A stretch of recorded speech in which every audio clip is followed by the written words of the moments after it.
పేరు bush. Welcome to my channel Indian bush. ఈరోజు మనం కోరం గ్రామంకి వచ్చాం. కోరం గ్రామం ఇక్కడ నుండి 3 కిలోమీటర్స్ దూరం ఉంటుంది. ఆ 3 కిలోమీటర్స్ దారిలో చాలా ఊర్లు ఉన్నాయి. దాదాపు ఒక 5-6 విలేజెస్ అయితే ఉన్నాయి. అవి దాటాక కోరం గ్రామం అనేది ఎలా ఉంటుంది, అక్కడ ఉన్న మనుషులు ఎలా ఉంటారు, పాఠశాలలు ఎలా ఉంటారు అన్నది ఈ వ్లాగ్లో మీకు చూపిస్తాను. డెఫినెట్గా మీకు ఇది విధంగా నచ్చుతుంది. లోపలికి వెళ్ళిపోతాం. ప్రకృతిని ఒక లుక్ వేసుకోండి. మనం లోపలికి వెళ్ళిపోదాం. లోపలికి వెళ్ళాక మిగతావన్నీ చూసుకుందాం.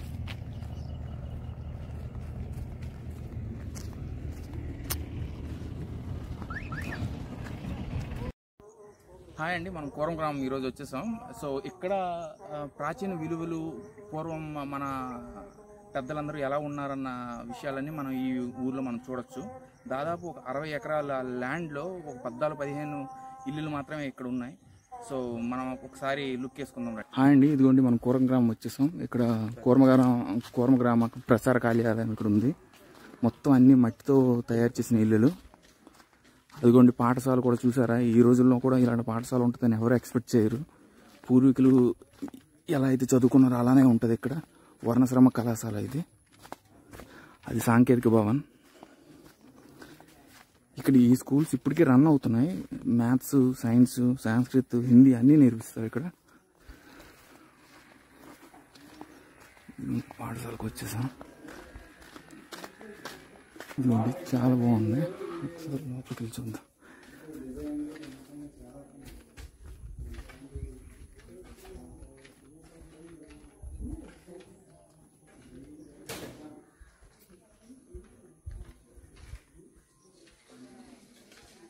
మొత్తం అంతా మట్టితోనే తయారవుతుంది.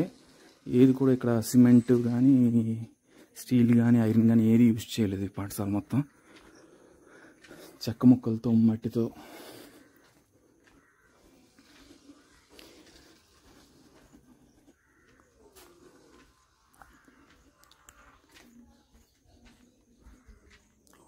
డెఫినెట్గా మస్ట్ విజిట్ ప్లేస్ ఇది.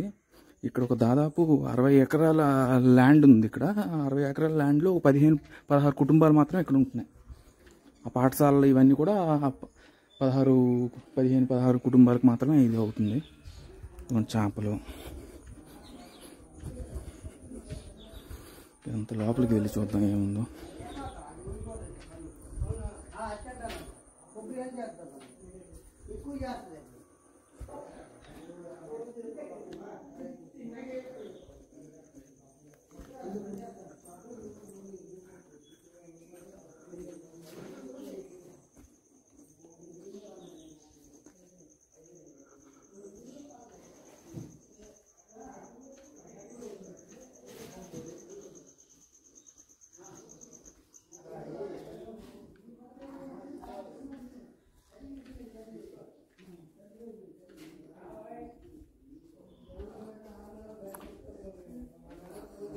డెఫినెట్గా ఈ ప్లేస్ మీకు అయితే ఖచ్చితంగా నచ్చింది.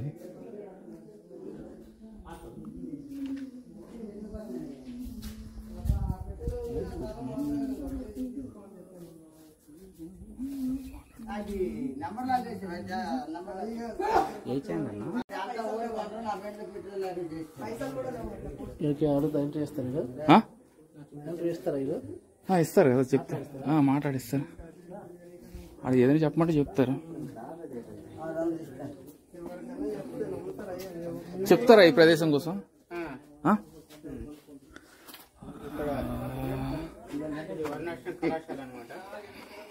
ఇక్కడికి వచ్చేసాం.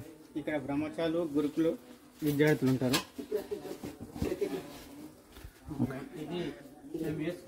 మీ పేరు చెప్పండి. నా పేరు నరహరి రూపదాస్. ఓకే. నేను చూస్తున్నది వర్ణాశ్రమ కళాశాల. ఇక్కడ వర్ణాశ్రమ కళాశాల గురుకుల పిల్లలు, తర్వాత బ్రహ్మచారులు ఉంటారు. ఇక్కడ మేము వేసుకునే బట్టలు మేమే తయారు చేసుకుంటాం అన్నమాట. ఇక్కడ కాటన్ పంచలు, తర్వాత దోశలు, టవల్స్ ఇవన్నీ కూడా తయారు చేయాలి. ఓకే. గురుకుల పిల్లలు కూడా వాళ్ళకు విద్యతో పాటు గీత, భాగవతం, తర్వాత సంస్కృతం, హిందీ ఆ విద్య పూర్తయిన తర్వాత మన భారతదేశంలో ఏదైతే చేతి వృత్తులు ఉన్నాయో ఆ వృత్తుల మీద కూడా శిక్షణ ఇవ్వబడుతుంది. ఓకే. ఇక్కడ ఎంతమంది పిల్లలు ఉంటున్నారండి? ఇక్కడ 15 మంది గురుకుల పిల్లలు ఉంటున్నారు. మొత్తం అదే ఎన్ని ఇల్లులు ఉన్నాయి? ఇల్లులు వచ్చేసి 15 ఇల్లులు ఉన్నాయి. ఓకే. ఓకే. ఇక్కడ టీచర్స్ ఎవరు ఉన్నారా? ఉన్నారు. ఇక్కడ ఏ పాఠాలు చెప్తుంటారు? భగవద్గీత, భాగవతం, సంస్కృతి, Hindi, Telugu. Okay okay okay.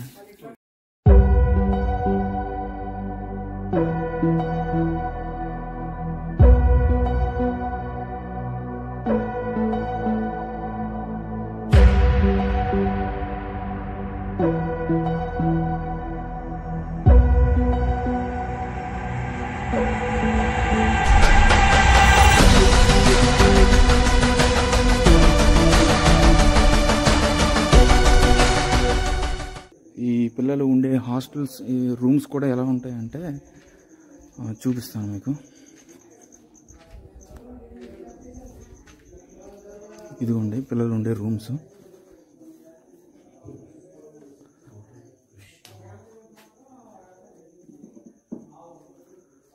Rooms ఎలా ఉంటాయి.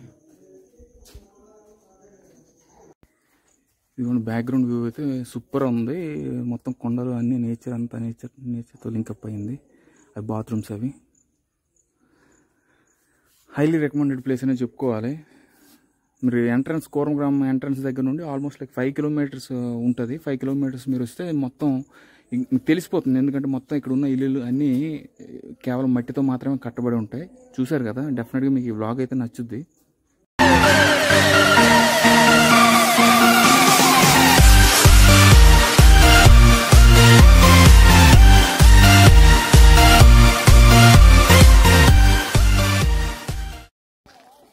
ఇందాక మనం పాఠశాల చూసాం, ఇప్పుడు ఇల్లుల దగ్గరకు వచ్చాం. చూడండి ఇల్లులు ఎలా ఉన్నాయి. మొత్తం తడిగిలతోని మట్టితోని మాత్రమే తయారయ్యాయి.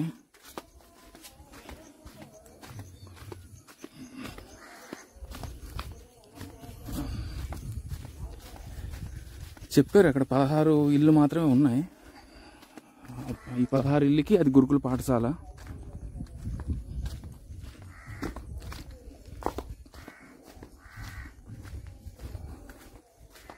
మొత్తం మట్టితోనే బాత్రూమ్స్ తయారైన, మట్టితోనే వెళ్ళు.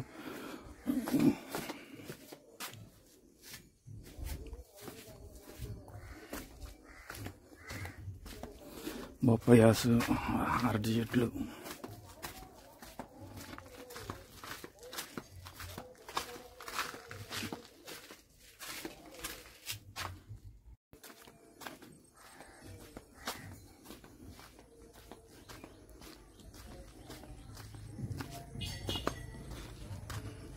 ఇంకా అనుమతి లేకుండా ప్రవేశించరాదు అంటున్నారు.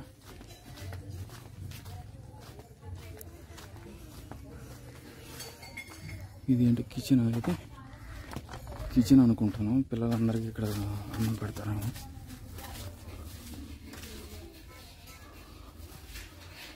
కిచెన్ అనుకుంటాను.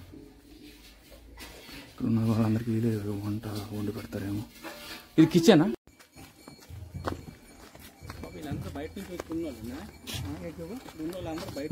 ఇక్కడ ఎప్పుడు ఉన్నారు జనం? 4 సంవత్సరం. అంటే వీళ్ళు ఎక్కడ నుండి వచ్చిన వాళ్ళు? లేకపోతే హైదరాబాద్ నుంచి ఒక దగ్గర, అంటే హైదరాబాద్ నుంచి పెద్ద సంస్థకి హైదరాబాద్, పరంపరము, ఇచ్చేపరం వచ్చే వాళ్ళు అందరూ చాలా దూరం నుంచి వస్తారు. Okay okay.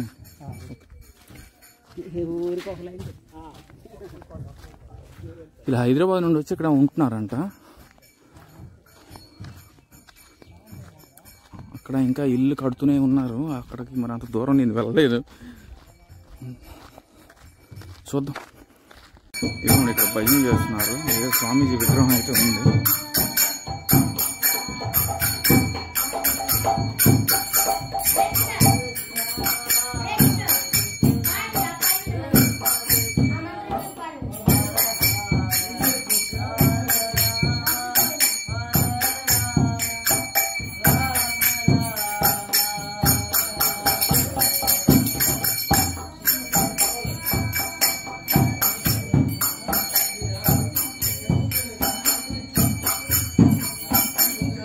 కొంచెం ఈ గ్రామం కోసం కొంచెం చెప్పండి.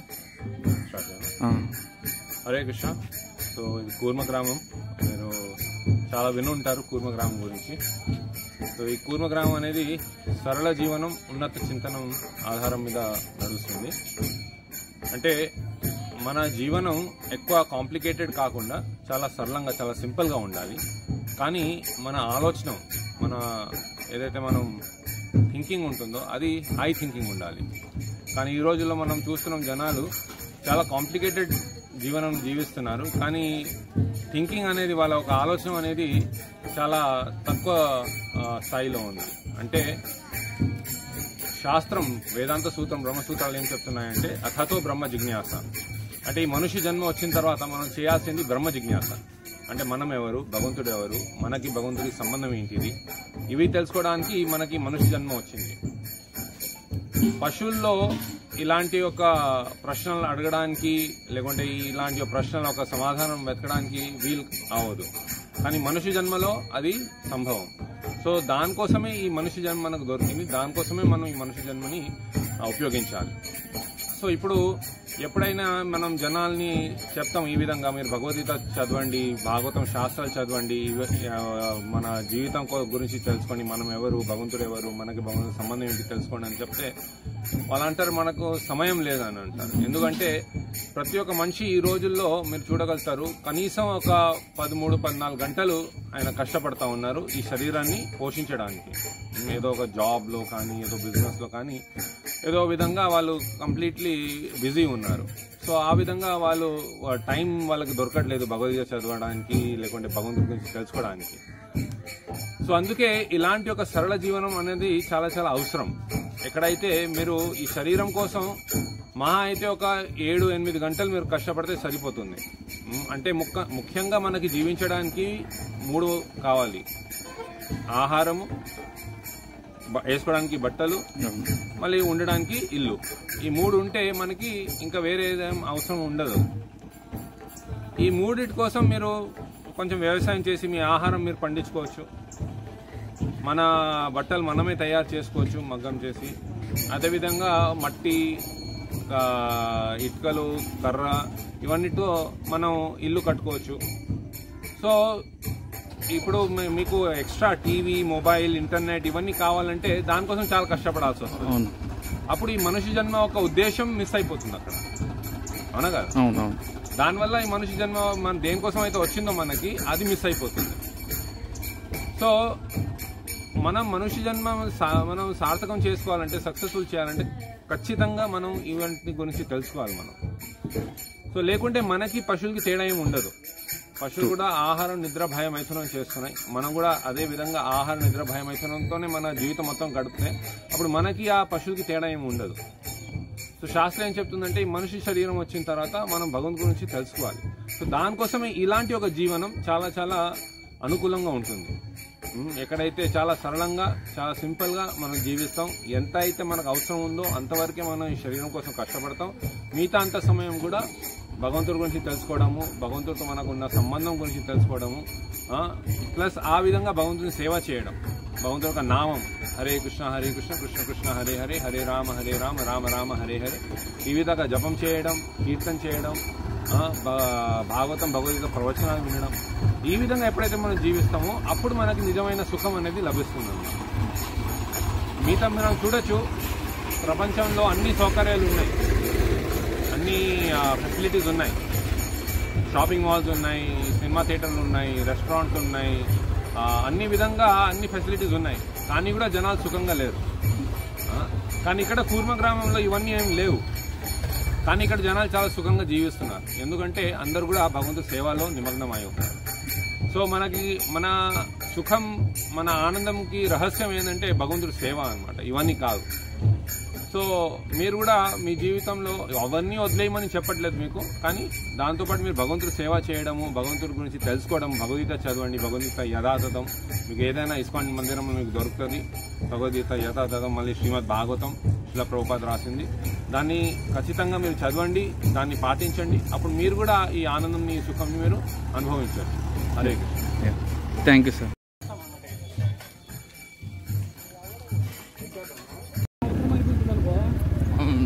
మొత్తం చెట్లు, కొబ్బరి చెట్లు, టేక్ చెట్లు, చింత చెట్లు, మొత్తం నేచర్ అయితే సూపర్గా ఉంది. చూడండి.